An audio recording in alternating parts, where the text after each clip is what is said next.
Okay, so Marlene and I did kind of we sort of made a pact with one another. So Marlene and I decided that we really did not need to go to Stitchville. So as you know, Stitchville is not too far from Michelle, up near the Twin Cities, Minneapolis, St. Paul, and I don't actually know how far it was from Chaska because Marlene and I did not go to Stitchville. And I say that not in a mean way at all, but sort of in a way to say that I'm kind of proud of us for exercising restraint, because we both knew that if we had gone to Stitchville, and I actually think Marlene went the first day just to get some necessities that she had forgotten from the trip, but we both knew that if we made a trip back with any other Stitchers, we would be very much enabled and we would spend money that we didn't need to spend. And so we sort of made a decision that we weren't going to go, and that we were just really going to use the small amount of time that we had up in Minnesota to talk to people and get to know people and spend some time with one another and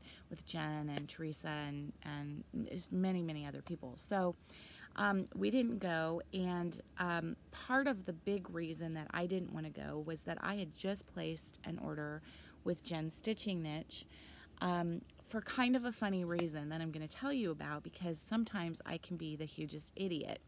So if you recall, back in September, Nicole Buckeye Stitcher, Marlene Stitching by the Lake, and Jen Stitching Niche and I met in Little Rock, Arkansas, and had a 3-day weekend of stitching and had a lovely time. And I happened to, Jen and Nicole found the little cottages that we stayed in, but I happened to be available the day we needed to book those, and so I booked them and put them on my credit card. And then the idea was that they would just, once we knew what the final charges were, they would each send me a check for their portion. And so the week after, bugs, yeah, we do have bugs out here. The week after our little retreat, Marlene's check came and Nicole's check came, and a package came from Jen with a gift in it and a little card, you know, just sort of talking about the weekend. And we were on our way out the door when my husband brought it in from the mail, and I was rushed, and I opened it up really quick and read the card and saw the little gift, and, you know, and then went on. And a couple weeks later, it occurred to me that I had never gotten Jen's check for you know, her portion of the cottage rental, and you know, it was a couple $100, right? So I started thinking about it and realized, because I had Nicole and Marlene's checks, and I wasn't going to deposit those, take those to the bank until I had all three. I just didn't have a reason to go to the bank. And so I started thinking about it, and I thought, I bet you that check was in that envelope. I bet you that check was in that envelope with the gift and the card, and I bet in my hurry I threw it away, or, you know, lost it somehow. And so I wrote Jen and said, was your check in that envelope? And she said, well, yeah, it was, actually. Did you not get it? And I said, well, I'm sure I got it, and I'm sure I tossed it in the garbage with the envelope, you know, once I pulled out her little gift and her card. And so she said, I will send you one first thing tomorrow morning. And I said, well, you know what?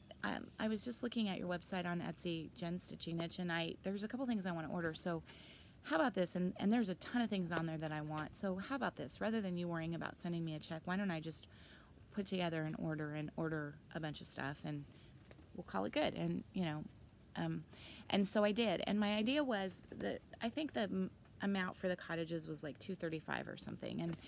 And so I thought, well, I'm going to order about $200 worth of stuff, because she's going to have to, you know, then put everything together and put it in an envelope and pay for shipping, and that's her time. And so, you know, I didn't want to go right up to the $235, so that she, you know, I wanted her to be paid for her time, and I wanted her to be paid for postage. So of course Jen, in her amazing generosity, did not. She sent what I ordered and several more things. So I want to kind of go through. I wasn't going to do a video of this, and then I had somebody this weekend ask me to do a video and show everything that I bought from Jen. And so I'm gonna start on this video with that, even though I'm having to kind of I probably should have started with everything that we got at the retreat because we got a lot of stuff. But I'm going to start with Jen, and I'm just going to quickly go through most of these things. I didn't even start. This one I did start. The Prairie Schooler Little Red Riding Hood. And I love they're done with, I think, 3 different colors, and so that was Little Red Riding Hood. I also ordered some fabric from Jen, just sort of whatever fabric, and then she sent me extra, of course, and so I just got the tiniest start on this before I left for retreat. There's red there on this gorgeous piece of fabric that Jen sent, and I don't remember if this was a piece that I ordered or, oh, I'm sorry, though, it's pretty bright out here. I don't know if that was a piece I ordered or a piece that she sent just because she's Jen.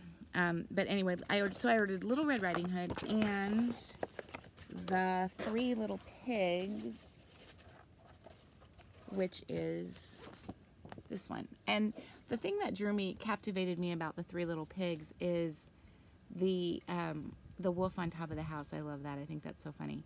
I love the story of I love Little Red Riding Hood. I love the story of the 3 Little Pigs. That was a story that my parents talked about a lot, just about as a way to teach being industrious and kind of, good with your resources and taking care of what you had and what you had been gifted and all of that sort of thing. So I've always kind of loved that story, and, yeah.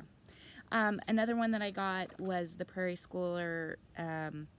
This is Nevermore. I'm a huge Edgar Allan Poe fan. I love his books. I love his poems. I love everything about Edgar Allan Poe. And this is called Nevermore. It doesn't really, well, here's the crow with the key, the skeleton key. Yeah, I just love this. It's just cool. This will not be started this week.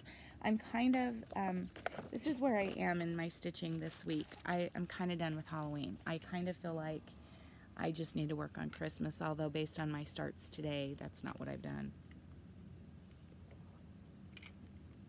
Sorry, it is really hot out here. There's one little, I have capris on, and there's one little section of my leg down here in the sun, and it feels like it's frying. Okay, if I had but 1 penny, thou should have it to buy ginger. This is a Ginny Bean. I love these Ginny Bean samplers. This is Ginny Bean's Christmas Sampler by Shakespeare's Peddler. Love it. Love it, love it. Lizzie Kate, Think Autumn. I love that too. I don't usually go in for the cutesy autumn things, but that's kind of low on the cutesy meter, I think, and I love that basket. So I think that, oh, killer. Oh, Tread Lightly. This is a Shakespeare's Peddler. I think this is an old one. And it's from The Winter's Tale. It says, jog on, the footpath way. A lot of times when you order things from Shakespeare's Peddler, especially the old stuff that Teresa did years ago, they'll have a poem on them or a quote from a book or whatever, but this is Tread Lightly. And so one of these says, tread lightly, you're just passing through, and I love that. I think that's Thoreau. I feel like that's Thoreau, but I'm not 100% sure. And then it's a covered bridge, kind of done as 2 parts, and then the little saying. And I just love that. And 3 colors. This is done on 40 count vintage copper. I don't know if I'll do it on, I won't do this on 40 count. I'll do this on a little bit bigger, but I love that. I want to start that. I won't, but I want to. Shakespeare's Peddler. I was in a Shakespeare's Peddler mode. Let there be peace on earth and let it begin with me. One of my favorite songs. I love that. Gorgeous. Gorgeous and simple, right? It's so funny. I saw this today on, I was watching, so one of the people that I met this weekend that I had the pleasure and honor of meeting was Susie Rayner, and she's Susie Reno on Flosstube, and I was watching her this morning and started with video 1, and I think in video number 2 she shows this, and it's the Prairie Life Sampler, and I was a huge Little House on the Prairie, huge. I still read the Little House on the Prairie books. Usually when I'm sick, or if I have had a really rough week or day, and I just need something, and it's not like the stories from Little House are all super upbeat, but just the sort of philosophy of living in the, I don't know, and I love the TV show. Anyway, this is Prairie Life Sampler. The real things haven't changed. It is still best to be honest and truthful. I'm such a baby. Oh, I'm tearing up over this. To be happy with simple pleasures and have courage when things go wrong. And I just absolutely love that so much.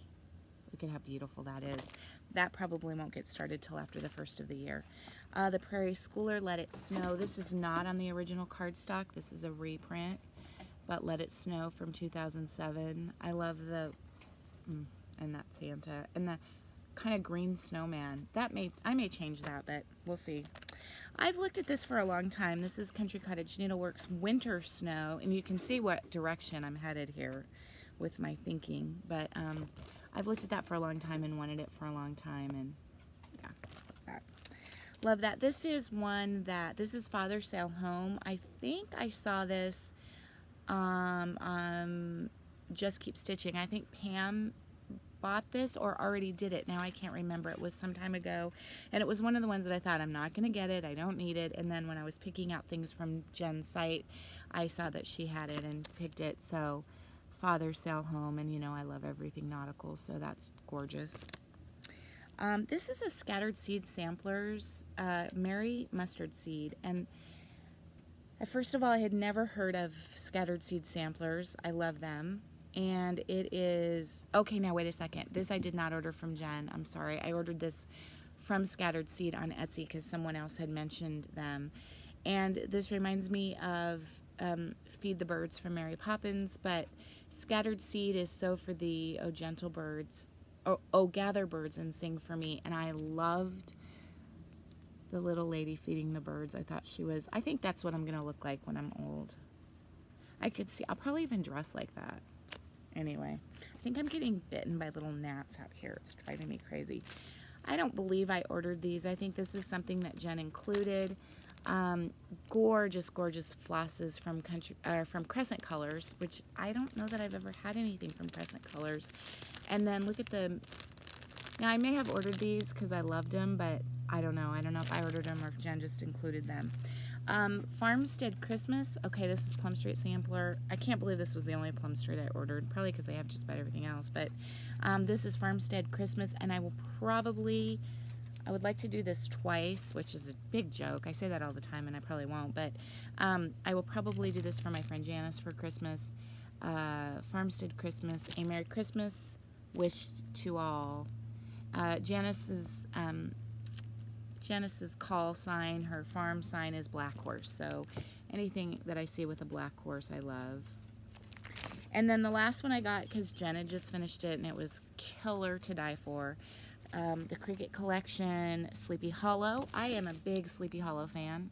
Let's get the glare out. Look at that. Look at that. Is that not the most gorgeous piece of work ever? I've always been a big Sleepy Hollow fan.